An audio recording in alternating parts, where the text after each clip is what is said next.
జై శ్రీమన్నారాయణ. అందరికీ నమస్కారం అండి. ఈరోజు తిరుప్పావేలోని 24వ పాసురం గురించి తెలుసుకుందాము.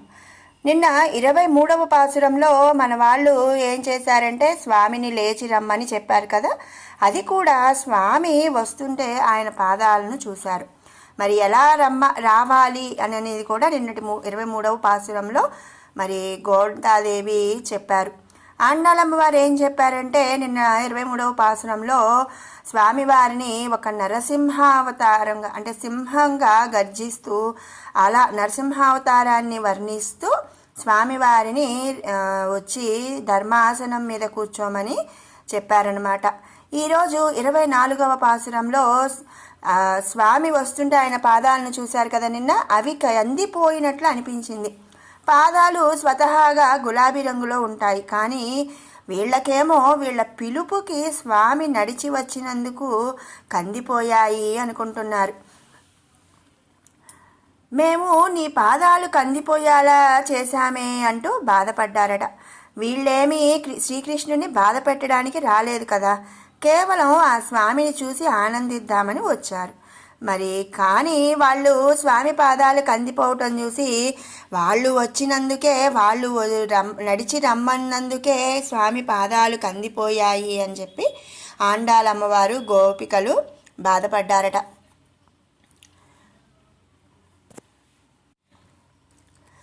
కేవలం ఆ స్వామిని చూసి ఆనందిద్దామని మాత్రమే ఆండాళ్ళు గోపికలు వచ్చారు.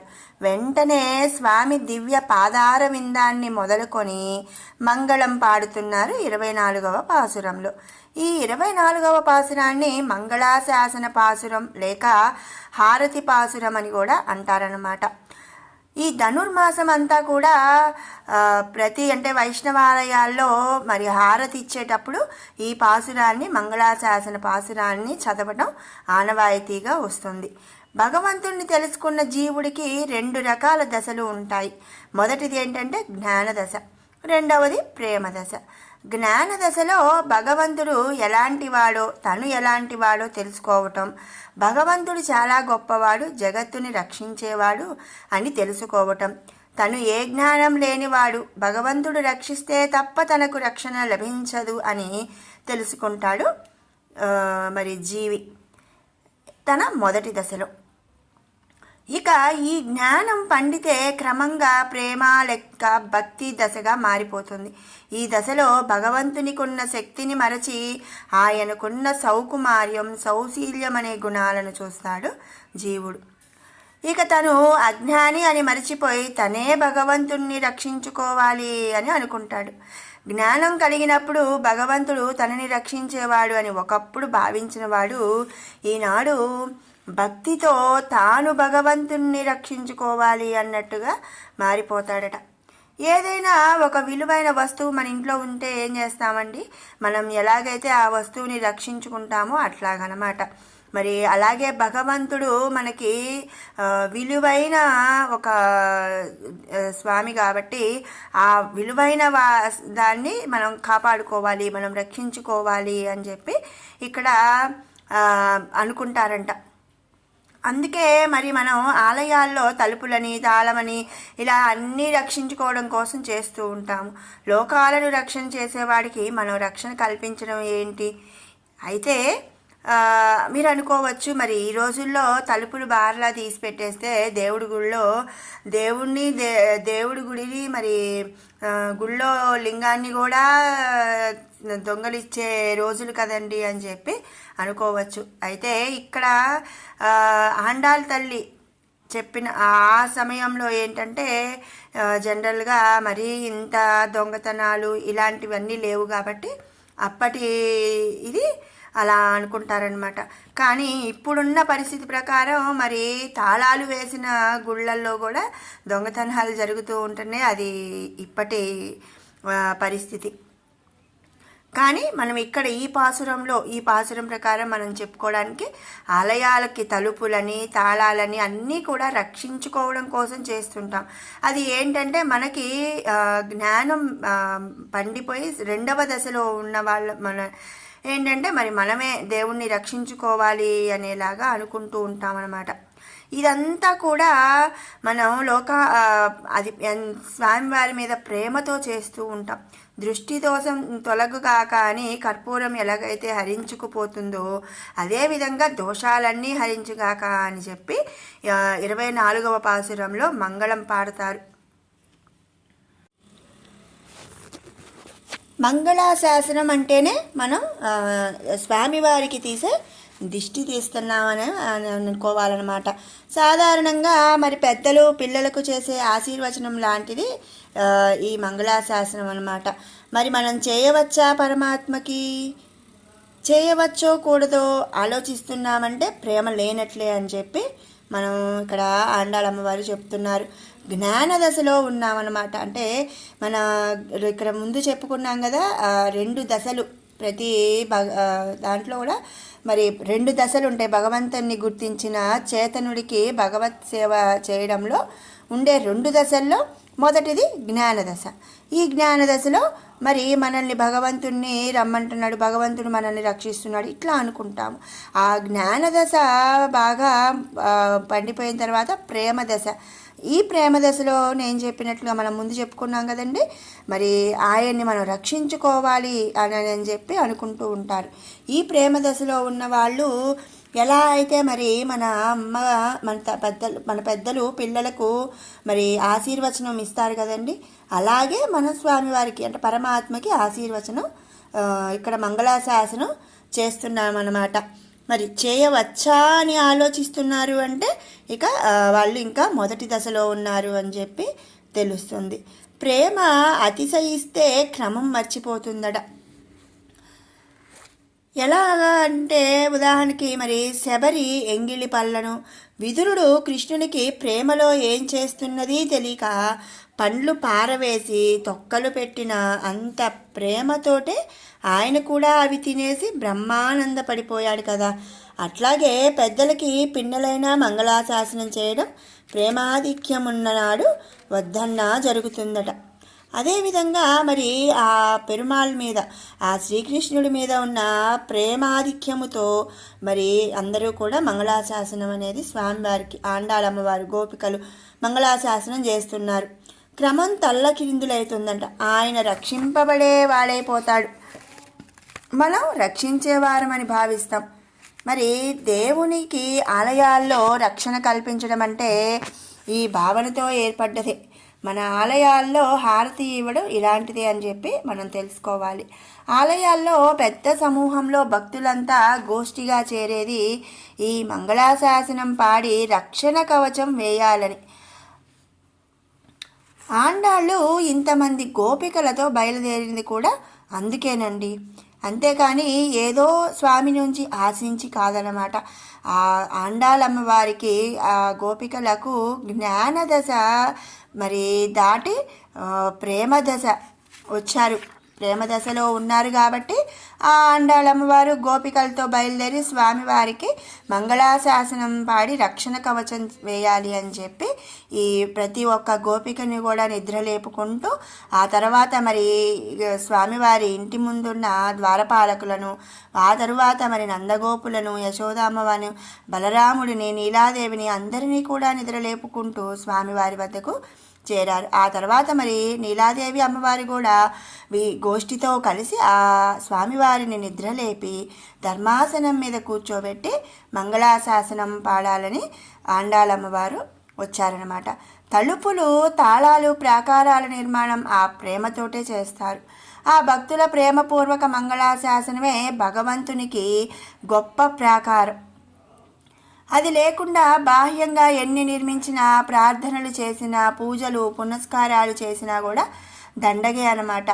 ఏదైనా సరే స్వామివారి మీద నమ్మకం, ప్రేమ అన్నీ ఉండి చేస్తేనే మనం కేవలం 2 చేతులు జోడించి దండం పెట్టుకున్నా చాలు. మరి అలాంటి నమ్మకం, ప్రేమ ఇవేమీ లేకుండా బాహ్యంగా మరి వాళ్ళెవరో చేశారు అంటూ మేమెవరు ఒకళ్ళు చేశారని ఒకళ్ళు ఒక 20 రూపాయల పూలు తీసుకొచ్చి బాగా నిండుగా పూలతో అలంకారం చేశారని ఇంకొకళ్ళు ఏం చేస్తారండి, వాళ్ళు అన్ని పూలు పెట్టారు, 1 కిలో పూలు పెట్టారు, 2 కిలోలు పెట్టాలి, ఇంకా బాహ్యంగా అంటే ఇంకా బాగా అలంకారం చేసి స్వామివారి ప్రార్థన చేయాలి అని చెప్పి ఇంకొకళ్ళు చేస్తుంటారు. ఇలాంటి పూజలు పునస్కారాలన్నీ కూడా దండగే అనమాట. కేవలం మనం ప్రేమపూర్వకంగా చేసే మంగళాశాసనమే భగవంతునికి గొప్ప ప్రాకారం. అలాంటి ప్రేమికుల కోసమే తాను ఆలయాల్లో ఉంటాడని మనం తెలుసుకోవాలి. వాని కోసం వారు అంత జాగరకులై కాపాడుకుంటూ ఉంటారు. అది తెలియని కొందరు దేవునికి ఇవన్నీ ఎందుకు, అలాంటి వాడేమి దేవుడు అంటూ అమాయక ప్రలాపాలు చేస్తూ ఉంటారు. మరి ఇప్పుడు రోజుల్లో మనం చాలామంది చాలా విధంగా చూస్తున్నామండి. ఎలా అంటే మరి ఆ స్వామివారికి ఆ డబ్బులు ఎందుకు, ఆ స్వామివారికి అభిషేకాలు ఎందుకు, లేకపోతే ఆయనకి అవి వేస్ట్గా ఎందుకు వాడటం, మరి వాళ్ళకి ఇవ్వచ్చుగా వీళ్ళకి ఇవ్వచ్చుగా, అందరు ఇస్తారండి, ఎవరిస్తారండి, స్వామివారికి అంటే ఇస్తారు. మరి స్వామివారు ఏం చేస్తారండి, ఒక రాజుగారికి మనం ఒక రాజుగారికి అయితే ఏం చేస్తామండి, ఇప్పుడు ఎలా అయితే మరి ఇన్కమ్ ట్యాక్స్ అని కడుతున్నాము, ఇన్కమ్ ట్యాక్స్ కడితే ఆ డబ్బులు ఏం చేస్తారు, మరి రోడ్లకని, మరి ఏమైనా పునరుద్ధరణకి, ఇట్లా లేని వాళ్ళకి ఇలా డిస్ట్రిబ్యూట్ అనేది చేస్తారు. అదే డైరెక్ట్గా లేని వాళ్ళకి నువ్వు ఒక 1000 రూపాయలు ఇవ్వు అంటే ఎవరిస్తారండి? అలాగే ఇక్కడ మనం దేవుడికి ఇచ్చే ప్రతిదీ కూడా చివరికి మనం మామూలుగా మనం పూజ చేసేటప్పుడు లాస్ట్కి మనము చదువుతాం,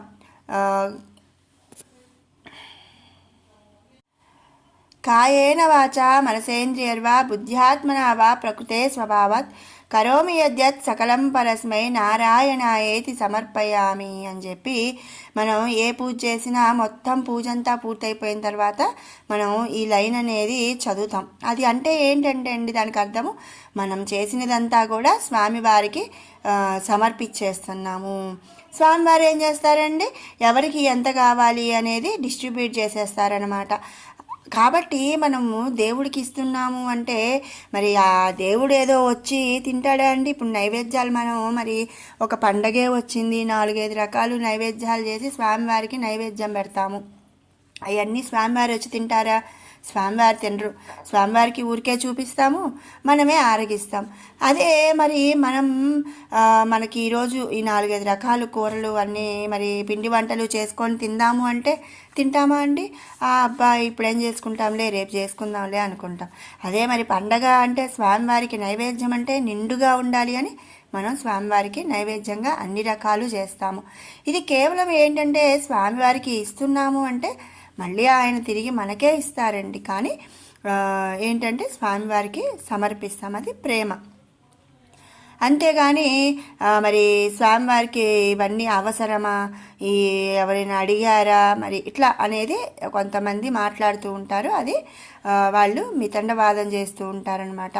ఈ పెరియాళ్ వాళ్ళ ముద్దులొలికే ముగ్ధ కన్యయే మన ఆండాల్ తల్లి కనుక ఈమె కూడా నాన్నగారి కంటే అధిక ప్రేమతో మంగళాశాసనం చేస్తుంది నాడు శ్రీకృష్ణుని సేవించి. మన ఇతిహాసాల్లో పెద్దలందరిలోనూ ఈ ఆచరణే ప్రమాణంగా కనిపిస్తుంది. మరి ముందు రామాయణం చూద్దాం. అహం వేద్మి, రాముడంటే సర్వేశ్వరుడిని నాకు బాగా తెలుసునున్న విశ్వామిత్రుడు తాటక సంహార సమయంలో ఆమె వీరి మీదకి దూకుతూ ఉంటే శ్రీరాముడి సౌందర్యం సేవించిన ప్రేమ పారవస్యంతో రామశక్తిని అంతలోనే మరచి స్వస్తి రాఘవయోరస్తు అంటే రామలక్ష్మణులకు మంగళముగాక అని చెప్పి అన్నాడట. సీతా కళ్యాణం కాగానే తిరుగు ప్రయాణంలో దారిలో పరశురాముడు వచ్చినప్పుడు రాముని పరాత్పరత్వం మరిచిపోయి బాల్యమే కనిపించింది తండ్రికి. అభయం దాతుమర్హసి, నా చిన్న పిల్లవాణిని ఏమీ చేయనని చెప్పవా అంటూ మంగళం పాడి బ్రతిమాలుతూ మూర్ఛపోయాడు దశరథుడు. సీతారాముల కళ్యాణంలో పాణిగ్రహణం కాగానే ఆ 2 శ్రీహస్తముల కాంతికేమి భంగము వాటిల్లునో అని భద్రంతే ప్రతీచ్ఛ చేవాం, ఈమెని గ్రహించు నీకు మంగళమన్నాడు జనక చక్రవర్తి. అంతకంటే జ్ఞానులు తపస్సులు అయిన దండకారణ్య ఋషులంతా తత్వవేత్తలై ఉండి కూడా శ్రీరాముని అందం చూసి శక్తి మరచి మంగళాని ప్రయుంజాన ప్రత్యగృహ్ణాన్ మంగళాశాసనం చేయకుండా ఉండలేకపోయారు ఆ జ్ఞానులందరూ కూడా. జటాయువు ఒక పక్షి శ్రీరాముని చూచి సీత లభించు వరకు నీకే ప్రమాదము రాకుండుగాక యాం ఓషధిమివాయుష్మన్ అన్వేషసి మహానవే అంటూ ఆశీర్వదించింది ప్రాణం వదిలి. ఇది తగునా అని ఆలోచిస్తే తెలియదు. మరి శ్రీరాముడు అంతటి దేవుడు, ఆ విష్ణుమూర్తి అవతారం. ఆయనకి మరి వీళ్ళందరూ మంగళాశాసనం చేస్తున్నారు, ఆశీర్వచనం అందిస్తున్నారు.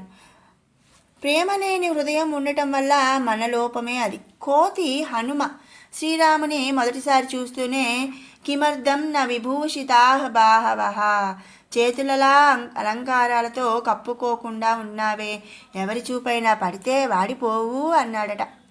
ఎన్నని దాస్తాం. సీత, సుగ్రీవుడు, అయోధ్య ప్రజనులు అందరూ ప్రేమతో శ్రీరామునికి మంగళం పాడినవారే. ఇక భాగవతంలోకి వస్తే కృష్ణుని విషయంలో నందుడు, గోపికలు, జైలులో వసుదేవుడు, దేవకీదేవి, విదురుడు ఇలా చెప్పుకుంటూ పోతే భక్తులంతా కూడా మంగళాశాసన పరులే. భగవానుని నిష్కల్మషమైన ప్రేమతో ఆశీర్వదించారు. ఈనాడు మన ఆండాల్ కూడా అదే చేస్తుందన్నమాట. ఈ 24వ పాసురంలో స్వార్థం కల అర్జునుడు సేనయోరుభయోర్మధ్యే రథం స్థాపయ అనగానే చిత్తం అంటూ నిలబడ్డాడు రథాన్ని. ఇక ప్రేమమూర్తులైన గోపికలు చెప్తే చేయడా మరి, లేచి రమ్మనగానే నడవసాగాడు. ఇంగనే అన్నారు, ఇలాగంటూ చూపారు. అలానే చతుర్గతితో వీళ్ళని కాస్త అల్లరి పెడదామని చిలిపివాడు కావడంతో పాదాలు ఎత్తి ఎత్తి నడుస్తున్నాడట శ్రీకృష్ణ పరమాత్మ.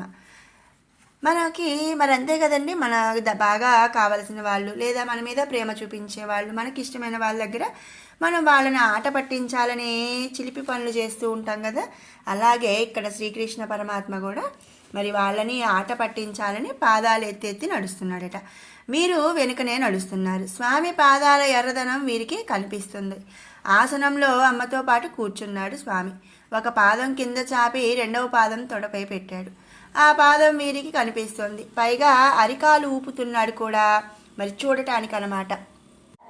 ఎలా అయితే మనం ఒక చిలిపి పని చేసినా ఏదైనా ఒక పని చేసినప్పుడు లేదా మనం ఒక కొత్త డ్రెస్ వేసుకున్నప్పుడు కానీ ఇట్లా మనం ఏం చేస్తామండి, మనకి బాగా కావాల్సిన వాళ్ళు, మనకు బాగా ఇష్టమైన వాళ్ళ ముందు వాళ్ళు కాంప్లిమెంట్ ఇచ్చేదాకో లేకపోతే ఏదైనా దాని గురించి చెప్పే వరకు కూడా మనం అటు ఇటు ఎలా అయితే తిరుగుతామో, ఇక్కడ స్వామివారు కూడా ఏం చేస్తున్నారండి, ఒక పాదం కింద చాపి రెండవ పాదం తొడవై పెట్టి ఆ అరికాలు ఊపుతూ ఉన్నాడట.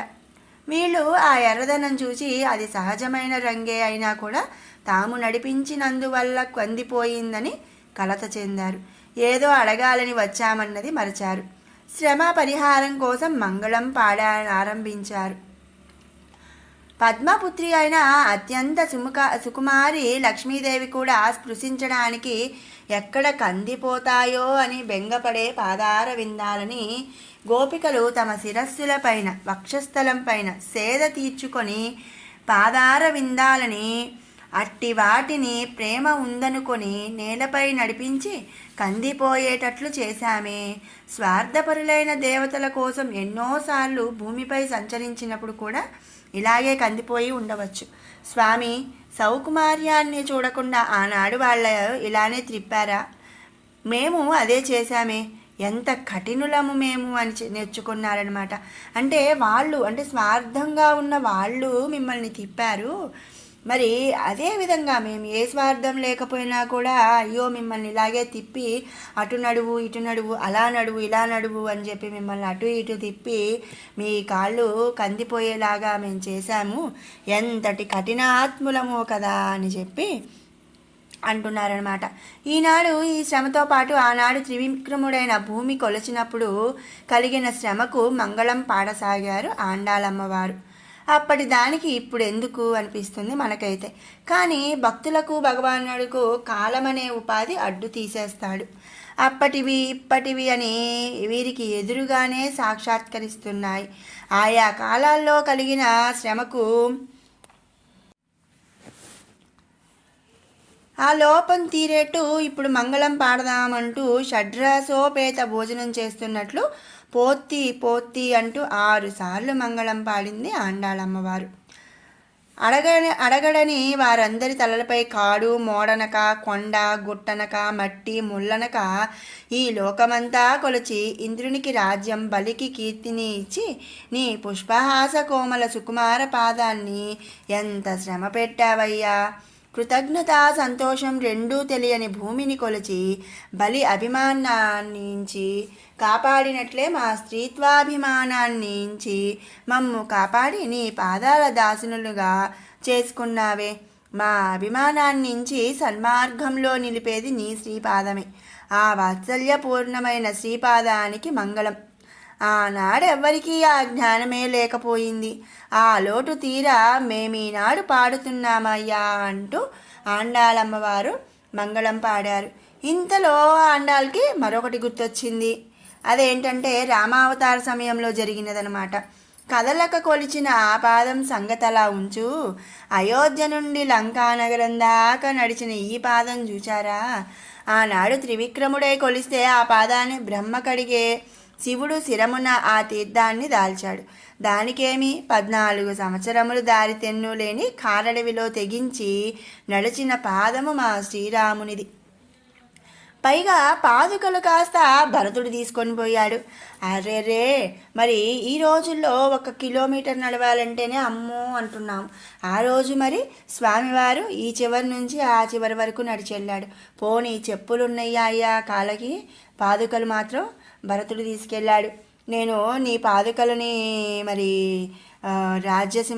సింహాసనం మీద ఉంచి నేను రాజ్యాన్ని పరిపాలిస్తాను అంటూ మరి ఆ పాదుకలు కాస్త భరతుడు తీసుకెళ్ళాడు. పులి ఉండే పొదలో దూరి దాన్ని లాగి చీల్చినట్లు రావణుడుండే లంక చేరి ఏ ఇతర సహాయము లేకుండా దేవతలందరినీ గడగడలాడించిన రావణుడి చిత్రవధ చేసి చంపాడు శ్రీరాముడు అంటూ శ్రీరామునికి రక్షణ బలమున్న ఆ బలానికి రక్షణగా మంగళం పాడారు ఆండాలు. ఇలా ఫస్ట్ నరసింహస్వామికి పాడారు. ఫస్ట్ 3 లోకాలు కొలిచిన మరి స్వామివారికి పాడారు. ఆ తర్వాత శ్రీరాముడు అన్నారు. ఇక ఇంతలో కృష్ణుని చిన్నతనం గుర్తొచ్చేసింది. వెంటనే ఆ రాముడికేమి చక్రవర్తి అయిన దశరథుడి తండ్రి రాముడు బలాఢ్యాయుడు, శస్త్రధారి, గురువుల మంత్రవేత్తలు. ఆయన కోసం ఎందుకురా బెంగ, మన కృష్ణుడి సంగతి చూడండి. 3వ నెల నిండకుండానే తల్లి కావాలని పరుండబెట్టింది అసురుడున్నాడని తెలియక బండి కింద. ఆనాడిక రక్ష ఎవరు? మన కన్నయ్యకి మనకి ఆయన శ్రీపాదం ఒకటుంది. ఎదుటపడిని ప్రచ్ఛన్న శత్రువుని గుర్తించి ముందుకు సాగి త్రాకిందంతే. శకటాసురుడు కీళ్ళూడి పడ్డాడు. ఆ పాదం చాపిన కీర్తికి మంగళం పాడుదాం. శ్రీకృష్ణుని పరాభవన సామర్థ్యానికి పల్లాండ్లు.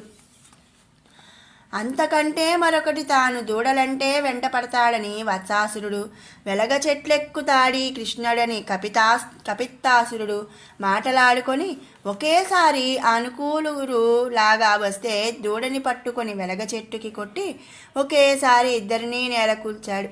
అప్పుడు వంచిన త్రిభంగి పాదానికి పాడాలి మంగళం అని మళ్ళీ అన్నారు. అంతలో ఏ ఇంద్రుడి కోసం ఇవన్నీ చేశాడో వాడే భగవంద్రవ్యాన్ని దొంగిలించాలని అనుకున్నాడు. ఒకసారి సాగనివ్వని కృష్ణుని మీద కోప్పడి రాళ్లవాన కురిపిస్తే ఆకలి కోపంలే పాపం అదే పోతుందని సహనంతో 7 దినాలు గోవర్ధనాన్ని ఒంటివేలిపై నిలిపి గోపీజనాన్ని కాపాడావే తండ్రి, నీ సహన గుణానికి మంగళం. ఇలా ఒక్కొక్కటి గుర్తొస్తూ ఆండాలు మరి ఒకదాన్ని మించి ఒకటి అంటూ పాడుతున్నారనమాట. అయ్యో, ఇలా ఇన్ని గుణాలున్నాయని అన్నామంటే దిష్టి తగులుతుంది. మరి ఆ గుణాలన్నీ చెప్తున్నారు. ముందు గుణాలన్నిటికీ మళ్ళీ దిష్టి తగులుద్ది. అసలు ఇవన్నీ నీ గొప్పలు కావయ్యా, నీ చేత పట్టిన బల్లెం ఇన్ని చేస్తుంది. ఆశ్రితుల శత్రువులను సంహరించేది అది స్వామి చక్రమే అనేక రూపాల్లో ఉంటుంది కదా. మంగళం పాడుతున్నారు.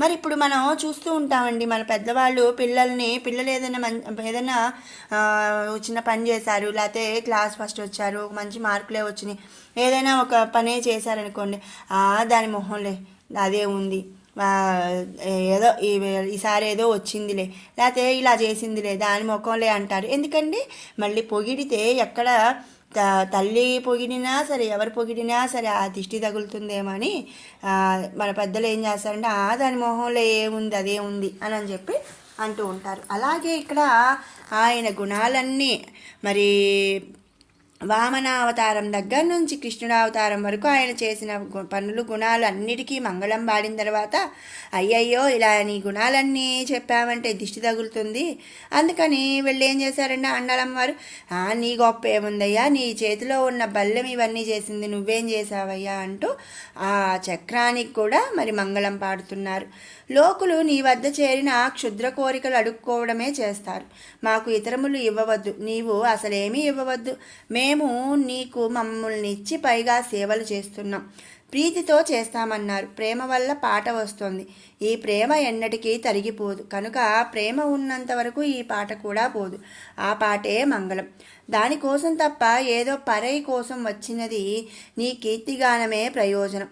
ఊరి వారంతా మమ్మల్ని అంగీకరించాలనే కృతజ్ఞతతో వారి కోసం పరే నువ్వు ఇస్తానంటే పుచ్చుకుంటున్నాం అంతే.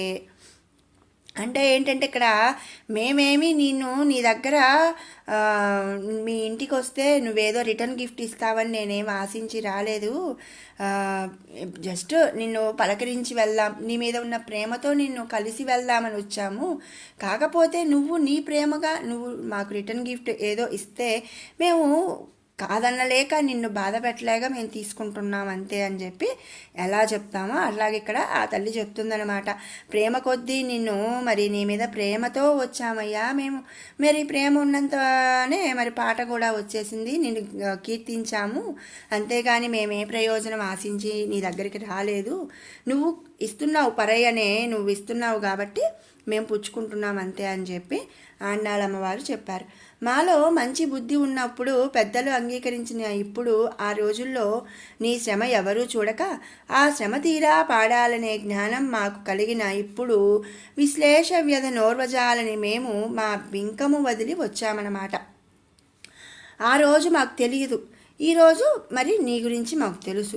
ఆ ప్రేమ అంటే ఆ రోజు మేము ఇంకా జ్ఞాన దశలో ఉన్నాం, ఈరోజు ప్రేమ దశలోకి వచ్చాం కాబట్టి మరి ఈరోజు జ్ఞానం మరి ఇదే ఉంది కాబట్టి మేము నిన్ను పొగడాలి అంటే కీర్తించాలి అని మేము మీ దగ్గరికి మేమున్న బింకం అంటే భయం మరి అవన్నీ కూడా అభిమానం అవన్నీ వదిలేసి నీ దగ్గరికి మేము వచ్చాం, నీవే రావాల్సి ఉండగా మేము వచ్చాం, నీవు మమ్మల్ని పరీక్షించడం మానవద్దు, ఇక అనుగ్రహించవయ్యా అన్నారు. స్వామి చిరునవ్వులు చిలుకుస్తూ చూస్తున్నాడనమాట. మేమెన్ని అన్నా మా ప్రార్థన కాదు సాధనం, మరి నీ దయ అంతే, దయజూపుము అని అడగడం కూడా తగదు, కేవలం నీ దయ మా ప్రాప్తం అంటూ మంగళాశాసనం చేస్తుంది ఆండాళ్ తల్లి. ఇప్పుడు మంగళాశాసనం ఈ పాసురం ఒక్కసారి చదివి మనం చూద్దాం. அன்றி உலகமளந்தாய் அடிபோத்தி சென்றங்கு தைன்னு லங்கை செத்தாய் திரள் போத்தி போன்றச்சகட முதைத்தாய் புகழ் போத்தி கன்று குணிலா வெறிந்தாய் கலல் போத்தி குன்று குடையா வெடித்தாய் குணம் போத்தி வென்று பகை கெடுக்கும் நின் கையல் வேல் போத்தி என்றென்றும் சேவகமே ஏத்தி பறை கொள்வான் இன்றியாம் வந்தோம் இறங்கேலோ ரெம்பாவாய். ఈ విధంగా నిన్న స్వామిని లేపి ఆసనంపై కూర్చోబెట్టారు. ఈరోజు దిష్టి దోషణం తొలగడానికి మంగళం పాడారు. విగ్రహ రూపంలో ఉండే భగవంతుని వద్ద కూడా ఇంత సేవ కూడా జరుగుతుందన్నమాట. ఇది మన జ్ఞాపకం పెట్టుకోవాలి. మన ఇంట్లో కావచ్చు, మందిరంలో కావచ్చు, విగ్రహం అంత శక్తి కలది. ఇది మన ఆండాల్ మనకు తెలుపుతుందన్నమాట. మరి విన్నారు కదండి ఈరోజు 24వ పాసురం యొక్క భావము. మీకు ఈ వీడియో నచ్చినట్టయితే లైక్ చేయండి, షేర్ చేయండి, అలాగే మరిన్ని అప్డేట్స్ కోసం మన ఛానల్ని సబ్స్క్రైబ్ చేసుకోండి. రేపటి వీడియోలో 25వ పాసురంలో కలుసుకుందాం. జై శ్రీమన్నారాయణ.